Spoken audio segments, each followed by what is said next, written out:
Hi, welcome to another edition of 100% LCFC TV. I'm Phil Holloway and this is Simon. It's good to see you. Not a bad weekend, Simon. Not a bad weekend. You enjoyed that?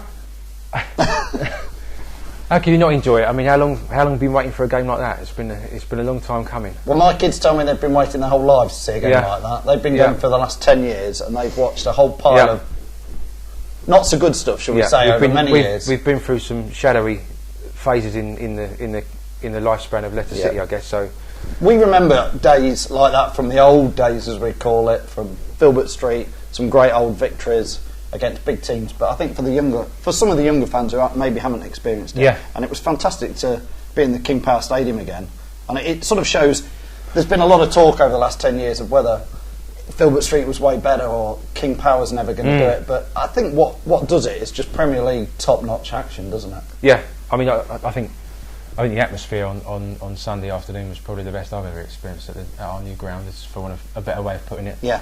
And I believe Wayne Rooney was talking about it in some of the press articles, saying that the atmosphere in the King Power was like what turned the game and urged City onto a famous victory. Yeah, I think, and I think in general, I was a little bit upset, if you want to start talking about Man United and their post-match reaction. I was a little bit upset that they were suggesting that they'd thrown the game away rather than we'd actually won the game. And I suppose you've got to expect as a City fan, when you beat a side like Man United, you're going to get a little bit of they were bad rather than we were good type attitude from the media, from the mass media. Yeah. But I think Van Gaal did say afterwards that he thought that they that defensively they had messed it up and they were just a team full of players. And to be fair, I know we were when it got to 3-3 and the stadium was rocking. Yeah. I know I turned to the guy next to me and I said, "They've gone. Man U have gone. They're all over the place. They literally were just." We were at them, and it was there for the taking, and we did go on and do it. I mean, we went 2 down in a couple of minutes, didn't we? Yeah. And you sat there, and your heart sunk a little bit, and you started to think of the floodgates going to open here. We're going to end up with a bit of a hiding. Yeah. But then we got, as usual, as we've done so many times this season, we got a quick goal back. Ulloa again. Yes. Quick reply. Within a quick, in a couple of minutes, we were back within sort of like a goal of the level, and then you know it's game on. You know when that happens, and we've done that so many times this season that.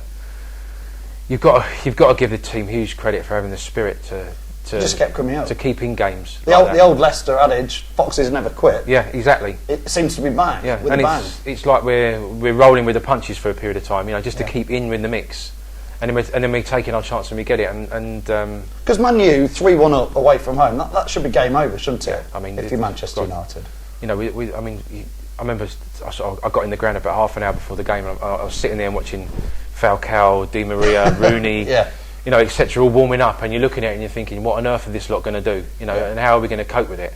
And you just know, I mean, the goal that Di Maria scored was just a spot of brilliance. Well, again, I've said to many people, my kids included, I said, that's probably one of the best goals you'll ever see in the King Power Stadium. Something, you might talk about for 20 years. Yeah. I don't know how he did it. I think he had 2 defenders and Schmeichel to beat, and he just out of nowhere, half a second, decided the only way in was to flick it over, and he executed it. Reminded me of Poborski, I think, back in the late 80s or early 90s. It was such a great finish that you can't begrudge. No, I mean all 3 of their goals were great. If we're being honest, I mean Van Persie at the far post, and Di Maria, and then that little back flip, which I wasn't sure first time round whether he meant to do it, but I think he did meant to do it to get there third. So you don't see many 3 goals better than that. But then we saw Cambiaso, which I thought was better because when that one went in, I mean, you end up 3-1 down, and you're thinking what's going to happen next, and then I mean, it was just, I mean, honestly, we went mental when Cambiaso popped it in. I mean, we all did, and you end up pinching yourself. It's like, what on earth am I watching? Is this real? Is this like, am I dreaming? I mean, I'd have stuck at 3-3. Yeah. Oh, God. Until they started to go all over the place, and then it was there for the taking. And I mean, one thing I've got to say while we're sitting there talking about the game is Jamie Vardy was just immense. I mean, I can't really speak highly enough of how well Jamie Vardy played on Sunday. He was absolutely fantastic. Yeah, he put in the cross. I mean, he put real effort in to get that cross in. It was down near the end where I said, and I wasn't sure whether he kept it in or not, and I still couldn't tell from the replays. But what a cross! To put it on a sixpence, as they say, for Ulloa and a great header. It's the same old adage with Vardy. He leads from the front. He's working from the front. He's setting the tone for the team, and then the pace that he showed I mean, he just terrified them. I mean, he had them absolutely on eggshells, panicking about what he was going to do. I think they said on Match of the Day too that it was 3 years ago, almost to the day, that he was playing non-league conference football. Yeah. And there he is, looking like, holding his own against he's starting to 50, look like, 60 million pound players. He's looking. There he is, looking like an England striker, for want of a better way of putting Why it. not? Why not? I mean, if he carries on, with like performances like that, why not? He looks every bit capable of playing at any level. I mean, if he plays like that, I mean, they couldn't cope with him. And okay, I know Van Gaal was whinging a bit about the penalty that he won after the game, but there we are. A bit dubious. How many times did he do it last season? He burst into the box, and cause trouble, and he causes havoc. And it's up to them then what they do about it. And if he's contact, he goes down. Referee makes a decision. That's part of the game. At the end of the day, it's all part of the game. And I mean, but you think Vardy had a great game? I totally agree with you. For me, I love watching Cambiaso in the middle. Of course. It wasn't that he did so many fantastic touches, but for me, he just bossed the whole show there. He was telling players off the ball where to go. He was screaming at them to come back and defend. He was in command. And what a masterstroke from Pearson to bring him in, and knowing that blend was going to work, and that if we had that experience and that type of player just sitting there, it would just add that extra little bit to our game, and it has done. I mean, if you watch him, sometimes I'll sit there and watch him for a couple of minutes off the ball. Yes. And he's just making himself available all the time. That's what I mean. It's not necessarily when he's got the ball all the time. It's what he's doing and like I keep saying, bossing around everybody else, commanding it. He is in that middle. Yeah. He's that midfield general. I think that we've perhaps not quite had. He makes it look painfully simple as well, which is so deceiving. The way that sometimes he'll just stroke a pass out wide 30 yards perfectly, or just turn and play a simple pass like sideways, and it's all the decision making, the thinking, the positioning. His football brain is just immense. It's just fantastic to watch. And I think for those, there's been plenty of people who thought he's just here for the money. He's going to sit on the bench. He's going to take big money every week. But if you saw his face after he scored and his celebration and all the players mobbing him, that again looks like teamwork to me. It looks like they're really enjoying it. And again, you got to give huge credit in my opinion, to Pearson, because he's finding the right characters. It's not just the player; it's the characters. It's the whole package, isn't it? And I think he's actually looking at that as equal importance to the actual quality of the player. He's looking for the right characters to fit in with our squad. And what he's getting us, 5-3 against Man United. I still can't believe it now. No. But what he's getting us that result at the end of the day is the team ethic we've got. Yeah. That is such a key part of it. And people like Cambiaso have come in, and like you say, they look every bit as committed to that team bonding that we've got as the players that have been there for 3, 4, 5 years. Yeah. Players not to leave out. Hammond, again, pre-season there was talk of him leaving the club. Last season he was in and out as a sub, and this season he seems to be one of the names that you'd be sticking down. Almost one of the first names on the sheet. But again, a quiet player. And the biggest shock for me of the season, the biggest shock, because let's face it, he got his chance because we had injuries.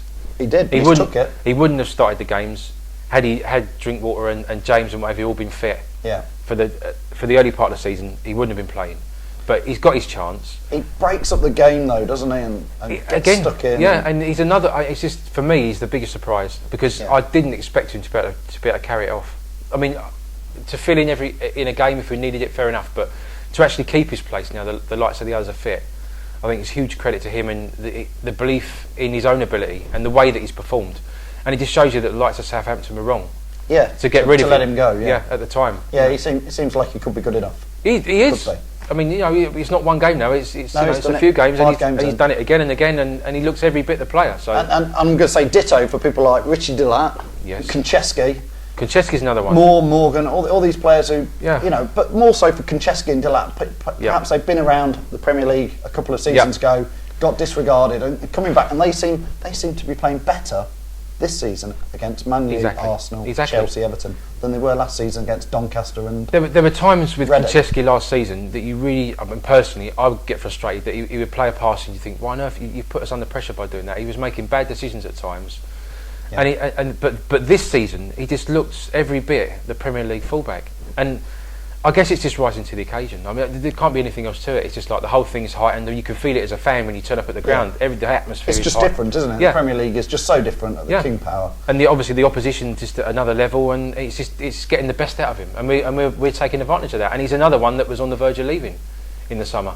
We just need to make sure when Burnley come to town in about 2 weeks' time that same same excitement is still there, and the players still rise, and we don't blow it. And in our next video, we're going to talk about Crystal Palace. Yeah. So we'll come on to that in a minute. But I think we just need to keep that momentum going, and we're looking. It's very important that it's much easier to sit in the dressing room before a game when you're facing Man United or Arsenal and get yourself psyched up for it, and really give everything you've got. We've got to keep that level up against those smaller sides, or else we will end up slipping up. So that's it from 100% LCFC TV on a famous day when Leicester City... Historic. Yeah. Historic. I'm not going to say thrashed, because it wasn't a thrashing, but it was perhaps one of the biggest comebacks in many years. Yeah. So, and probably one of the best Premier League games there'll be all season. From any team. I think it would probably be one of the memorable games. How many times have you watched it on Match of the Day 2? I've had a little look, and I've got it recorded off of Sky, so I've had a little look on there. I think we've watched it 3 times now so far.